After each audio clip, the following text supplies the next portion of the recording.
भक्तों, जय श्री राधे। आज की वीडियो में हम कार्तिक मास में सुने जाने वाले कार्तिक महात्म का अध्याय 1 और 2 सुनेंगे, जिसके श्रवण मात्र से ही मनुष्य के समस्त पाप नष्ट होकर वह वैकुंठ धाम को जाता है। पद्म पुराण में इसके टोटल 29 अध्याय दिए गए हैं, जिसमें हम आज अध्याय 1 और 2 का महात्म सुनेंगे। नेक्स्ट वीडियो में हम आगे अध्याय 3 और 4 का महात्म सुनेंगे। कार्तिक महात्म अध्याय 1। धर्म के गूढ़ रहस्यों, ज्ञान विज्ञान और शास्त्रों में वर्णित कथाओं पर गहन चर्चा करने के लिए 88,000 ऋषि मुनि इकट्ठा हुए। उनके बीच में महर्षि वेद व्यास जी के सुयोग्य शिष्य श्री सूत जी महाराज ऐसे सुशोभित हो रहे थे जैसे आकाश में तारों के बीच में चंद्रमा सुशोभित होता है। धर्म के गूढ़ रहस्यों, पुराणों, शास्त्रों की बातों को जानने के लिए शौनक आदि 88,000 ऋषियों ने कहा कि हे प्रभु, आप प्राणियों के हित के लिए कोई ऐसा उपाय बताएं कि प्राणियों का उद्धार हो सके। सूत जी ने ऋषियों के मुख से ऐसी बातें सुनकर कहने लगे कि हे ऋषियों, तुमने संसार के कल्याण के लिए बहुत अच्छी बात पूछी है। मैं तुम्हें आज कार्तिक महात्म की पावन कथा सुनाता हूँ, जिसे सुनकर मनुष्य सब प्रकार के पापों से छूटकर अंत में वैकुंठ को प्राप्त कर लेता है। तो अब आप ध्यान से सुनिए। पद्म पुराण के अनुसार कार्तिक महात्म के टोटल 29 अध्याय हैं। प्रथम अध्याय में श्री कृष्ण भगवान और उनकी पत्नी सत्यभामा का संवाद है। इस संवाद को सुनाते हुए श्री सूत जी कहते हैं कि एक बार सत्यभामा अपने पति श्री कृष्ण से बोली, हे नाथ, मैं कृतार्थ भई, मेरा जीवन सफल हो गया है। मेरे माता पिता भी धन्य हैं और मैं भी धन्य हूँ, जिन्होंने मुझ जैसी त्रिलोक्य सुंदरी को जन्म दिया है, जो आपकी 16,000 रानियों में सबसे अत्यधिक प्यारी महारानी हुई है। आज कल्प वृक्ष मेरे आंगन में सदा लहराया करता है। हे स्वामी, अब इस समय मैं आपकी प्रिय पत्नी हूँ, इसलिए अब मैं आपसे कुछ पूछना चाहती हूँ। यदि आप मुझसे प्रसन्न हैं और प्रेम करते हैं तो विस्तार पूर्वक कहिए, जिसे सुनकर मैं अपने हित के लिए कोई कार्य कर सकूं, जिसके करने से कल्प पर्यंत भी आप मुझसे विमुख न होएं। सूत जी इस संवाद को सुनाते हुए आगे कहते हैं कि सत्यभामा के ऐसे वचनों को सुनकर श्री कृष्ण जी हंसते हुए सत्यभामा की बाह पकड़कर कल्प वृक्ष के नीचे ले गए और बोले, हे प्रिय, 16,000 स्त्रियों में से तुम मुझे प्राणों के समान प्यारी हो। तुमसे ज़्यादा मुझे और कोई रानी प्रिय नहीं है। तुम्हारे लिए देवताओं और इंद्र से भी मैंने विरोध किया था। इस विषय में मैं तुमसे कुछ महा अद्भुत बात कहता हूँ, ध्यान पूर्वक सुनो।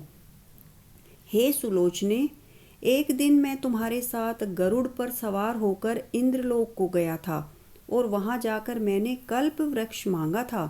तब इंद्र ने कल्प वृक्ष देने से मना कर दिया था। यह बात गरुड़ को अच्छी नहीं लगी और उसने इंद्र के साथ युद्ध कर दिया और अंत में इंद्र को कल्प वृक्ष देना पड़ा। फिर एक बार गोलोक में गोवों और गरुड़ में युद्ध हुआ। इस युद्ध में गरुड़ की चोंच से गौओं के कान और पूंछ कटकर धरती पर गिर पड़े। उनके कान से तमाकू और पूंछ से गोभी उत्पन्न हुई। उनके कटने से जो रुधिर बहा, उससे मेहंदी उत्पन्न हुई, जिनके सेवन करने से मोक्ष की प्राप्ति नहीं होती है। गोवों के सींग से गरुड़ के 3 पंख कटकर पृथ्वी पर गिर पड़े। इनसे नीलकंठ, मोर और चकवा चकवी उत्पन्न हुए, जिनके दर्शन से गरुड़ जी के दर्शनों के बराबर फल प्राप्त होता है और मेरे लोक की प्राप्ति होती है।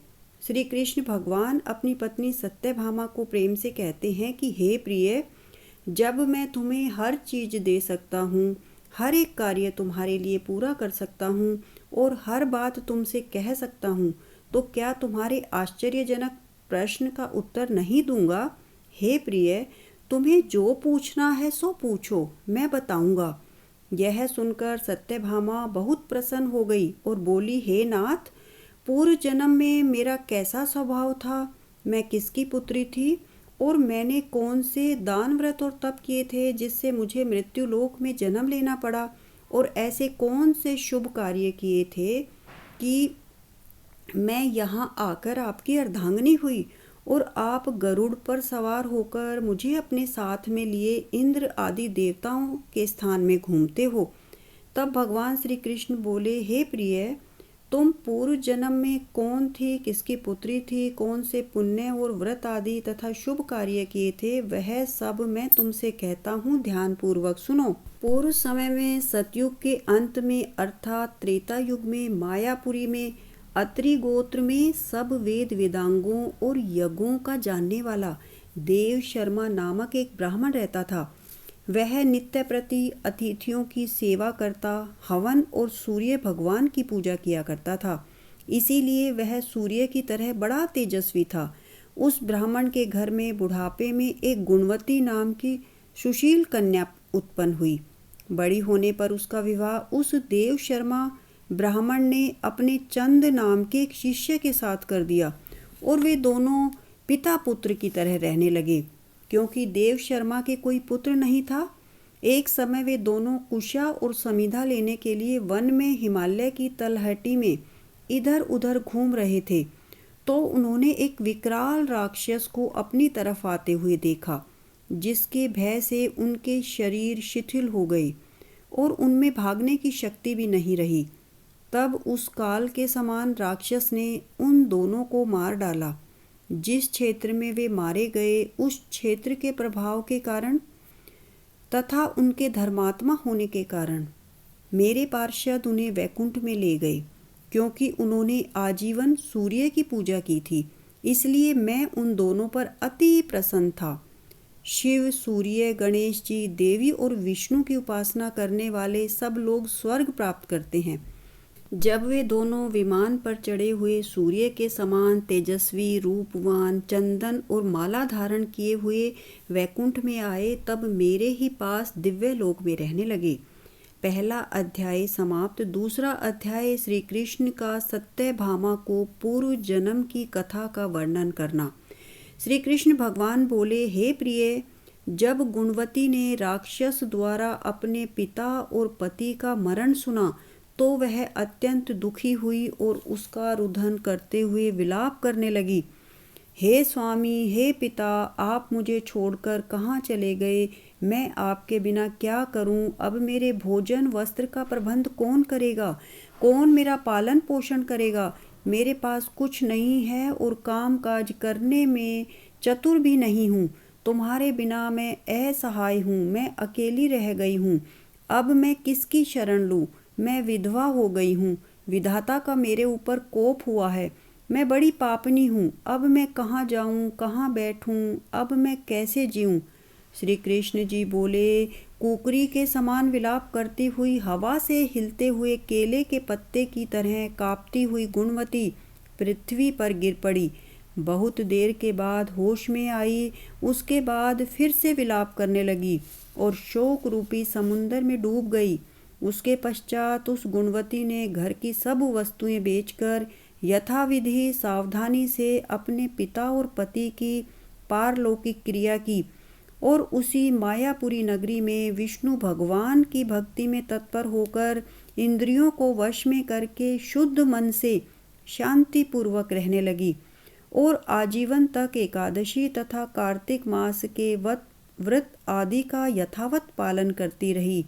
हे प्रिय, यह दोनों व्रत मुझे अत्यंत प्यारे हैं, जिसके करने से भोग और मोक्ष की प्राप्ति होती है, पुण्य प्राप्त होता है, पुत्र और संपत्ति के देने वाले हैं। कार्तिक मास की तुला राशि पर सूर्य निकलने पर जो मनुष्य प्रातःकाल उठकर नित्य स्नान करते हैं, वह कैसा भी महापापी क्यों न हो, मुक्ति को प्राप्त होते हैं। जो मनुष्य कार्तिक मास में स्नान, जागरण, दीपदान और तुलसी के वृक्ष की पूजा करते हैं, वे विष्णु के समान स्वरूप वाले होते हैं। जो मनुष्य विष्णु भगवान के मंदिर में झाड़ना, सतिया काटना तथा विष्णु की पूजा आदि का कार्य नियम पूर्वक करते हैं, वे जीवन मुक्त होते हैं। जो कार्तिक में 3 दिन भी ये नियम पालन करते हैं, वे देवताओं की तरह पूजे जाते हैं। और जो जन्म भर प्रत्येक वर्ष करते रहते हैं, उनका तो कहना ही क्या है। इस प्रकार वह गुणवती प्रत्येक वर्ष कार्तिक व्रत और भक्ति पूर्वक विष्णु भगवान का नित्य नियम पूजन आदि करती रही। एक समय वह वृद्धावस्था के कारण रोग से निर्बल हो गई और ज्वर से पीड़ित होने पर भी धीरे धीरे चलकर गंगा स्नान को गई। जो ही पानी में उतरी, जाड़े के मारे थर थर कांपने लगी। उसी समय गुणवती ने आकाश से अपनी तरफ आता हुआ एक विमान देखा। उस विमान में शंख, चक्र, गदा, पद्म आदि अनेक आयुध लगे हुए थे और विष्णु स्वरूप चतुर्भुजधारी पार्षद विद्यमान थे। वे गरुड़ की ध्वजा वाले अप्सराओं से युक्त उस दिव्य विमान में गुणवती को बैठाकर चंवर ढुलाते हुए वैकुंठ को ले गए। उस विमान में बैठी हुई गुणवती प्रदीप्त अग्नि के समान सुशोभित हो रही थी। इस प्रकार वह कार्तिक व्रत के प्रभाव से मेरे पास वैकुंठ धाम में आ गई। बहुत समय बाद वह ब्रह्म आदि देवताओं की प्रार्थना से मैं पृथ्वी लोक पर आया, तब वे मेरे गण भी मेरे साथ आए। हे भामिनी, यह सब यादव मेरे गण हैं और तुम्हारे पिता देव शर्मा भी इस जन्म में सत्राजित यादव होकर आए हैं और तुम्हारे पति चंद्र शर्मा इस जन्म में अक्रूर हैं। हे शुभे, तुम वही गुणवती हो जो कार्तिक के स्नान के प्रभाव से मेरे लिए अत्यंत प्रिय हो। पूर्व जन्म में तुमने जो मेरे मंदिर के सामने तुलसी का बगीचा लगाया था, उसी पुण्य के कारण यह कल्प वृक्ष तुम्हारे आंगन में है। कार्तिक मास में जो पहले तुमने दीप दान किए हैं, उसी पुण्य के फल से तुम्हारी देह दैदीप्यमान है और घर में लक्ष्मी देवी का निवास है। उस जन्म में तुमने जो संपूर्ण व्रत आदि पति स्वरूप भगवान को अर्पण किए थे, इसीलिए तुम मेरी प्रिय पत्नी बनी हो। और तुमने जन्म से मृत्यु तक जो कार्तिक व्रत उपवास किए थे, उनके पुण्य प्रभाव के कारण हमारा और तुम्हारा कभी भी वियोग नहीं होगा। इसी प्रकार कार्तिक मास में नियम पूर्वक व्रत करने वाले लोग तुम्हारे समान ही मेरे प्यारे होंगे और सदा मेरे पास रहेंगे। अनेक प्रकार के यज्ञ, दान, व्रत, तप करने वाले मनुष्यों को जो फल मिलता है, वह कार्तिक मास के व्रत का 16वें भाग के बराबर भी फलदायक नहीं है। दूसरा अध्याय समाप्त। भक्तों, आपको यह वीडियो अच्छी लगी तो कृपया वीडियो को लाइक और शेयर कीजिए। नेक्स्ट वीडियो में कार्तिक महात्म के अध्याय 3 और 4 को सुनेंगे, जिसमें शंकासुर का वेद मंत्र हरण और शंकासुर का वध सुनेंगे। आप पहली बार चैनल पर कथा सुन रहे हैं तो चैनल अध्यात्म कथा सागर को प्लीज़ सब्सक्राइब कर लीजिए, बेल आइकन को प्रेस कीजिए ताकि भविष्य में आने वाली वीडियो की नोटिफिकेशन आप तक सबसे पहले पहुंच जाए। धन्यवाद।